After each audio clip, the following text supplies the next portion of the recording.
Welcome to Toffee TV. It is the Everton News Daily. Everton have today announced that they have extended their kit deal with Umbro. They've signed a multi-year contract with the sports brand who have been Everton's kit suppliers since 2014. Yeah, you know, it's one of them. I think we all knew that it was going to be Umbro.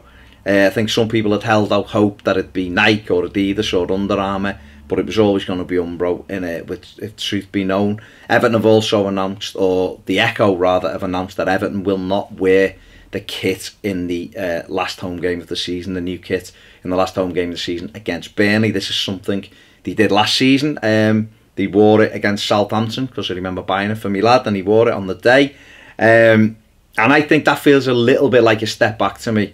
I think wear it and get it in the shops and get it on sale as soon as possible, so that the kids can be wearing it as we're going into the summer months. Everton have just said at this stage the new kit will be out in the summer, so it's one of them. I'm hoping, and I'm pretty certain it's a better deal than what we've just had with Umbro. I should imagine that would be the case as Everton try to increase all of their commercial deals. But without knowing the finer details of the contract, we can't say whether it's better or not.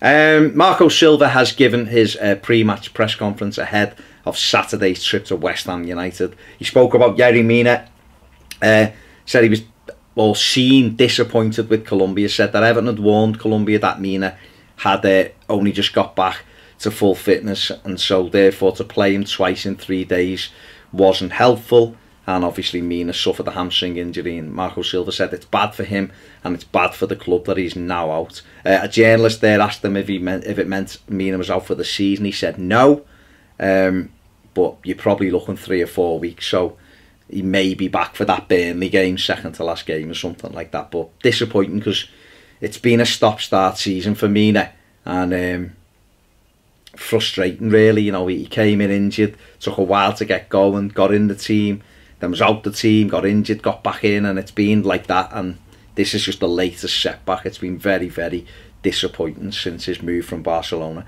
Better news for Luca Dean. He obviously pulled up in training for France last week, and there was concerns he'd missed the game at West Ham. But Marco Silva said that he trained yesterday and was fine. Will train tomorrow, and there'll be a decision taken. But he believes that he will be in the matchday squad for the trip to West Ham, so that's better news for us. Dean's been excellent all season for Everton. And finally, within that press conference, he was asked about Richarlison and just how good Richarlison can be. He said he could be as good as he wants to be. He said he's done ever so well since coming over from Brazil. He's progressing and developing all the time. He's got 12 league goals. Expects him to get more, and expects him to get better. A journalist also said that Richarlison said his preferred position was as a striker, as a centre forward. Marco Silva said the best position will be what I think is what the team requires for him. He said he can play anywhere along the front three, left side, right side, or up front. He's currently occupying the right-hand side of Everton's attack. It's where he played the 2 games for Brazil over the international break. So yeah, but let's hope he continues to score goals.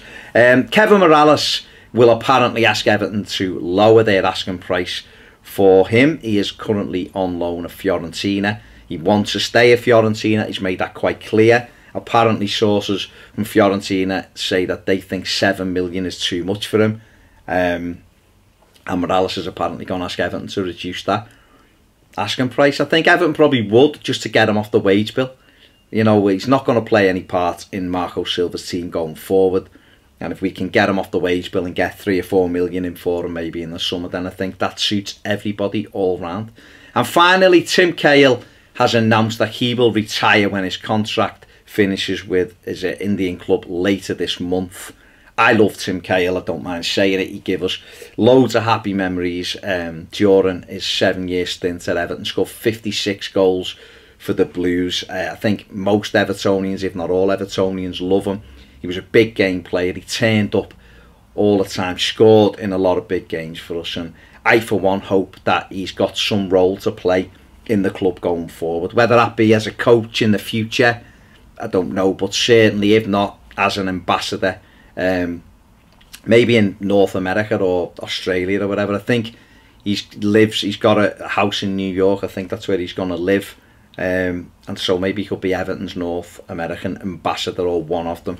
I think he's a fantastic advert for Everton Football Club, and you know, enjoy your retirement, Tim, and thanks for all of those goals. That is it for the News Daily. If you haven't subbed, please do so. It takes a sec. If you want more videos, get over and join us on Patreon. See you later.